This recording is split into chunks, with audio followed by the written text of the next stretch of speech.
Pernahkah Anda menatap tanah di halaman rumah yang retak kering dan berpikir bahwa tanah itu sudah mati selamanya? Bagaimana jika saya memberitahu Anda bahwa Anda bisa membuang semua pupuk kimia mahal itu ke tempat sampah sekarang juga? Ya, Anda mendengarnya dengan benar.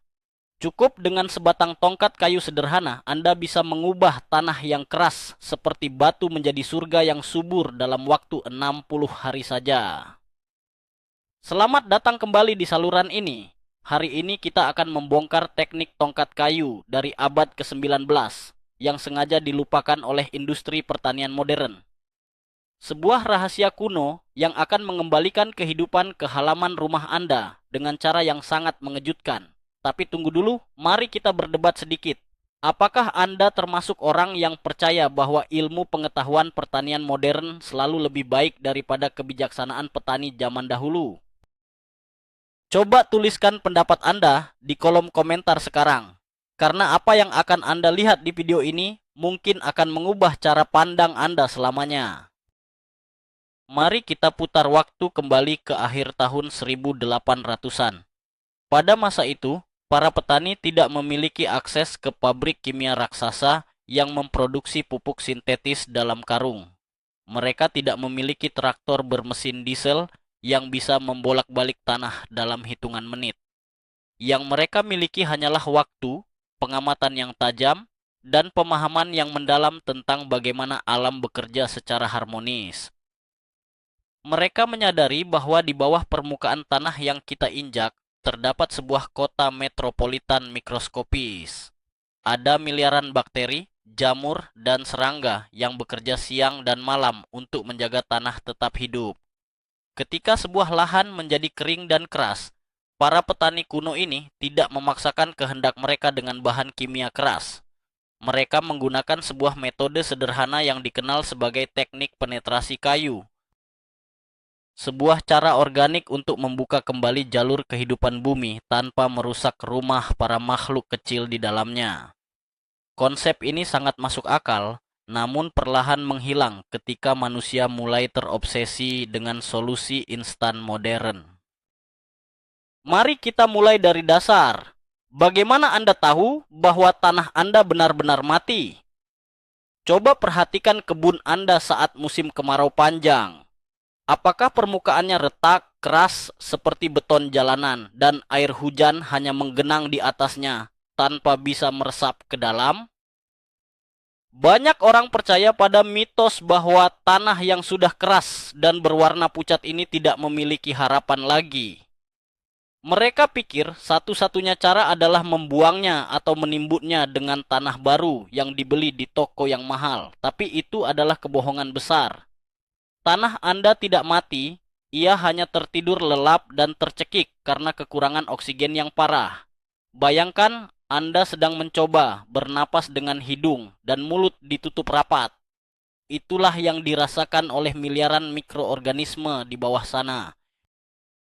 Sebagai contoh yang sangat jelas, jika Anda mengambil sekop dan mencoba menggali, lalu sekop itu memantul kembali dan membuat tangan Anda sakit, itu adalah tanda pasti bahwa tanah Anda sedang berteriak meminta pertolongan. Tidak ada cacing, tidak ada serangga kecil yang berlarian, hanya keheningan yang gersang. Namun justru dari kondisi yang terlihat paling putus asa inilah keajaiban akan terjadi. Sekarang kita akan membahas alat utamanya. Mengapa harus menggunakan tongkat kayu? Mengapa kita tidak menggunakan pipa besi yang kuat atau garpu tanah modern yang terbuat dari baja tahan karat yang mengkilap? Jawabannya terletak pada resonansi alam itu sendiri. Pada abad ke-19, para petani menyadari bahwa logam yang dingin seringkali merusak kepekaan biologis tanah, sementara kayu adalah bagian dari ekosistem alam. Ada mitos keliru yang mengatakan bahwa alat besi jauh lebih superior untuk mengolah tanah. Padahal, logam seringkali memadatkan sisi-sisi lubang yang dibuatnya, membuat dinding tanah menjadi semakin kedap udara. Kayu, di sisi lain, memiliki tekstur yang sedikit kasar, berserat, dan berpori. Saat Anda menusukkan tongkat kayu berukuran lengan balita ke dalam tanah, gesekannya tidak merusak struktur tanah.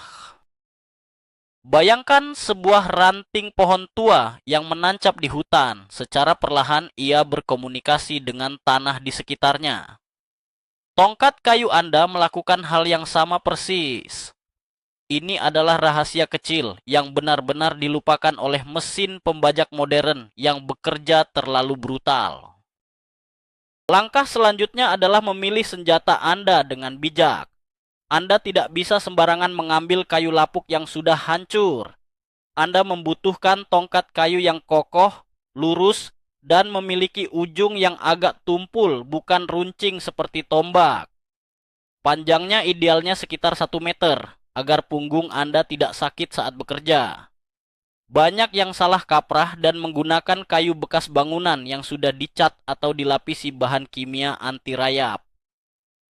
Ini adalah kesalahan fatal yang akan membunuh kebun Anda.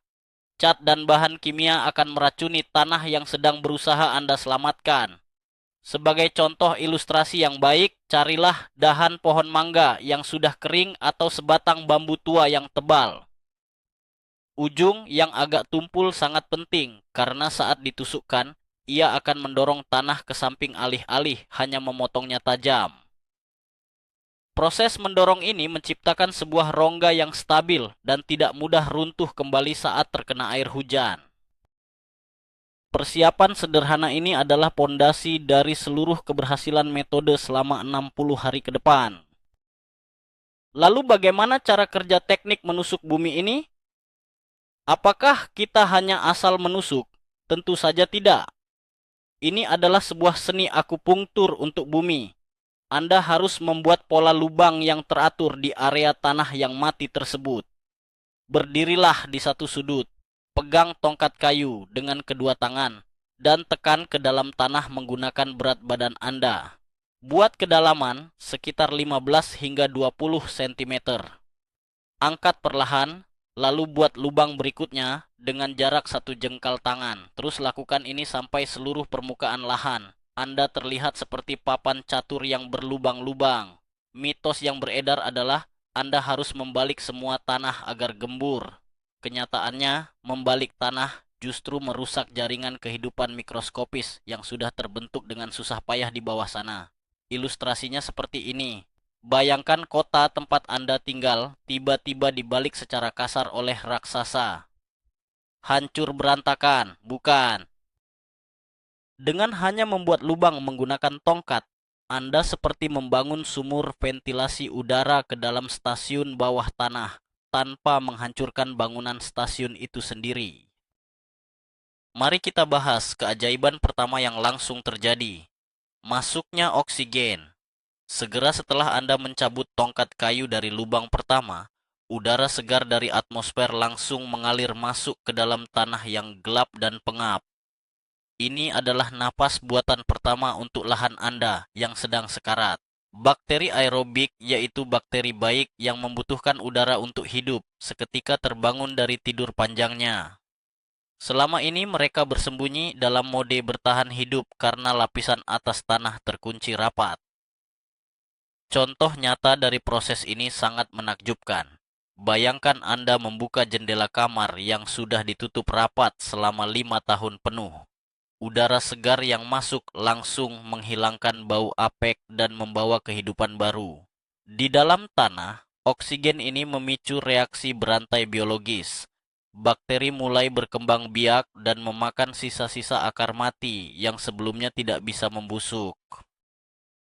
Tanpa Anda sadari, hanya dengan berjalan mundur dan menusukkan kayu selama 15 menit di sore hari, Anda telah menyalakan kembali mesin kehidupan di halaman rumah Anda yang tadinya sunyi senyap. Keajaiban kedua terjadi saat hujan pertama turun atau saat Anda mulai menyiram kebun. Sebelumnya, air hanya akan lewat begitu saja, mengalir ke selokan terdekat dan membawa pergi debu berharga dari kebun Anda. Tetapi sekarang, Anda memiliki ratusan sumur resapan mini. Air hujan akan langsung masuk ke dalam lubang-lubang yang dibuat oleh tongkat kayu tadi, langsung menuju ke zona akar bagian dalam. Banyak orang percaya mitos bahwa menyiram tanah keras terus-menerus dari atas pada akhirnya akan melembutkannya. Padahal air memiliki tegangan permukaan, dan di atas tanah kering ia bertindak seperti menabrak kaca pelindung. Dengan teknik ini, ilustrasinya berubah drastis. Lahan Anda kini berfungsi seperti sebuah spons raksasa yang sangat haus. Air yang tersimpan di dalam lubang akan perlahan meresap ke tanah sekitarnya dari dalam keluar, menjaga kelembapan hingga berminggu-minggu lamanya. Air ini tidak menguap tersengat matahari karena ia tersimpan aman di bawah tanah, siap memelihara kehidupan baru. Setelah oksigen dan air tersedia, tamu penting berikutnya akan tiba tanpa diundang. Kita berbicara tentang cacing tanah, para insinyur alam yang sangat luar biasa. Ketika tanah terlalu keras, cacing akan bermigrasi jauh ke bawah atau pergi ke tempat lain karena mereka tidak bisa menembus dinding beton tanah Anda. Namun, lubang-lubang dari tongkat kayu tadi berfungsi seperti jalan raya tol bebas hambatan bagi mereka. Mereka mendeteksi kelembapan dan udara segar, lalu mulai naik ke atas. Mitos modern mengatakan bahwa Anda harus membeli pupuk pabrik untuk mendapatkan nutrisi maksimal. Kenyataannya, kotoran cacing tanah jauh lebih kaya akan nitrogen dan kalsium daripada pupuk kimia manapun di pasaran. Sebagai ilustrasi, bayangkan sebuah jalan tol kosong yang tiba-tiba dipenuhi truk pengangkut emas.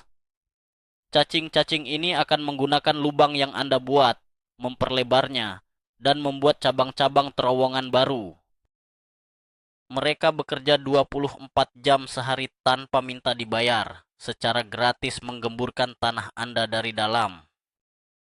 Langkah krusial berikutnya adalah memberi makan pasien yang sedang memulihkan diri ini. Lubang-lubang yang menganga itu bukan sekadar ventilasi. Mereka adalah mulut tanah yang sedang terbuka kelaparan. Disinilah teknik abad ke-19 menjadi sangat elegan.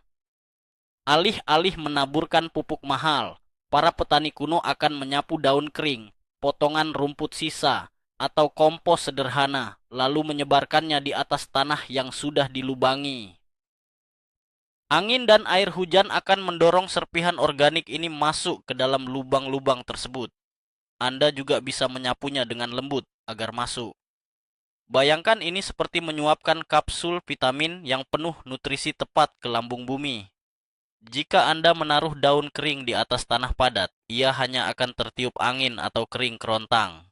Tetapi ketika materi organik ini jatuh ke dalam lubang, ia bertemu dengan kelembapan dan pasukan cacing tanah yang sudah menunggu di bawah sana. Proses dekomposisi atau pembusukan sehat akan terjadi sangat cepat, langsung di titik di mana tanaman paling membutuhkannya. Sekarang kita memasuki ranah ilmu pengetahuan yang lebih dalam dan jarang diketahui orang awam. Jaringan jamur mikorizа. Ketika Anda menaburkan bahan organik ke dalam lubang-lubang yang dibuat oleh tongkat kayu, Anda sebenarnya sedang memberi makan jamur ajaib ini. Mikorizа adalah benang-benang putih tipis di bawah tanah yang bertindak sebagai internet alami bagi tanaman. Mereka menghubungkan satu tanaman dengan tanaman lainnya untuk saling berbagi nutrisi dan air. Ada mitos bahwa semua jamur adalah sumber penyakit dan harus dibasmi dengan obat fungisida. Itu adalah kesalahan fatal. Jamur mikorizа adalah sahabat terbaik kebun Anda.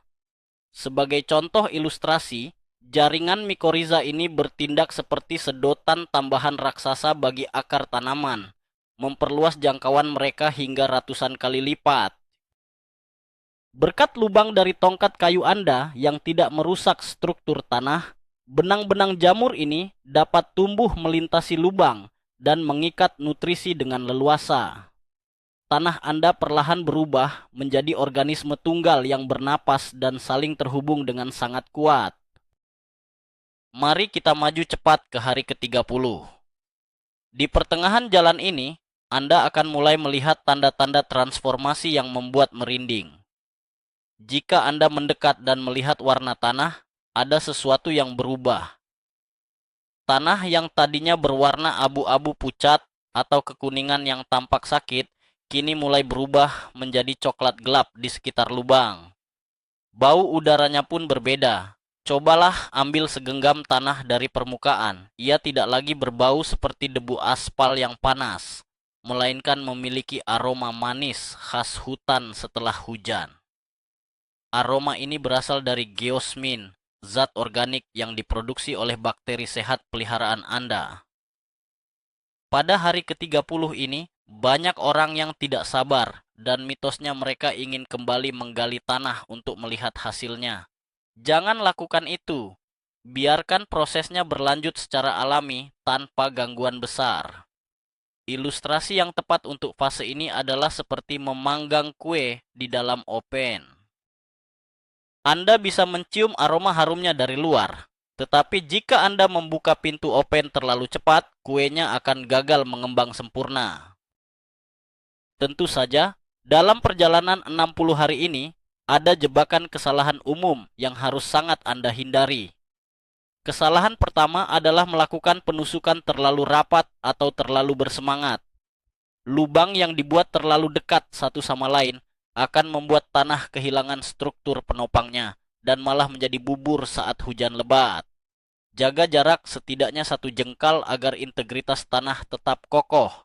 Kesalahan kedua adalah menggunakan bahan kimia pembunuh rumput liar di atas tanah yang sedang berproses ini. Ingat, tongkat kayu membuka jalan langsung ke jantung tanah. Jika Anda menyemprotkan racun kimia, racun itu akan langsung masuk dan membantai jutaan pasukan pekerja gratis yang sedang bekerja keras untuk Anda. Bayangkan Anda sedang membangun sebuah rumah sakit yang bagus, lalu secara tidak sengaja mengalirkan udara beracun ke ruang pemulihannya. Jagalah kebersihan area tersebut hanya dengan menggunakan metode cabut rumput secara manual, atau biarkan saja rumput pendek tumbuh untuk menjaga suhu permukaan tanah tetap sejuk dan terlindungi dari sengatan matahari siang. Dan akhirnya, kita tiba di hari ke-60 yang bersejarah. Transformasinya kini sudah sempurna. Ambil tongkat kayu Anda lagi, atau lebih menakjubkan lagi, gunakan jari telunjuk Anda sendiri. Cobalah tekan ke permukaan tanah yang 2 bulan lalu sekeras beton jalanan. Anda akan terkejut hingga kehilangan kata-kata. Jari Anda akan menembus tanah dengan mudah, masuk ke dalam tanah yang kini terasa gembur, gelap, dingin, dan berongga. Tanah ini seolah-olah bernapas di bawah sentuhan Anda. Jika Anda menggali sedikit, Anda akan menemukan cacing yang gemuk dan jaring putih mikoriza yang sehat merangkul serpihan daun yang sudah setengah hancur.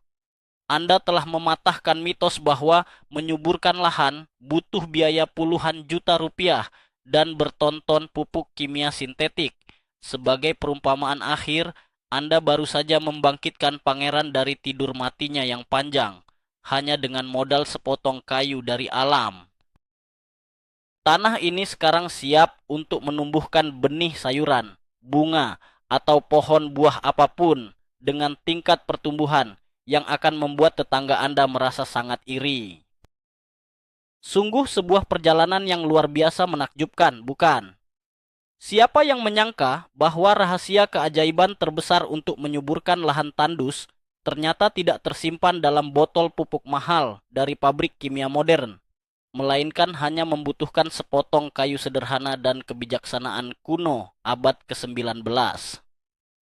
Kita telah melihat bagaimana tongkat kayu yang ditusukkan mampu membuka jalan oksigen, menangkap air hujan, mengundang cacing tanah kembali dari pengasingan, dan membangun ekosistem mikroskopis dalam 60 hari yang singkat. Tanah mati yang keras seperti batu berhasil disulap menjadi surga gembur yang hidup berkat kelembutan metode alami. Jika Anda benar-benar mengikuti panduan ini, kebun Anda tidak akan pernah sama lagi. Ia akan tumbuh subur melampaui harapan Anda. Terima kasih banyak telah menemani saya mengungkap rahasia luar biasa ini sampai akhir. Tolong bantu saluran ini tumbuh dengan menekan tombol subscribe dan memberikan like yang banyak agar video ini bisa menyelamatkan kebun orang lain. Sekarang, mari kita berdiskusi. Setelah tanah Anda kembali gembur dan subur, tanaman pertama apa yang sangat ingin Anda tanam di sana? Sayuran sehat atau bunga yang cantik? Tuliskan rencana brilian Anda di kolom komentar di bawah. Sekarang juga.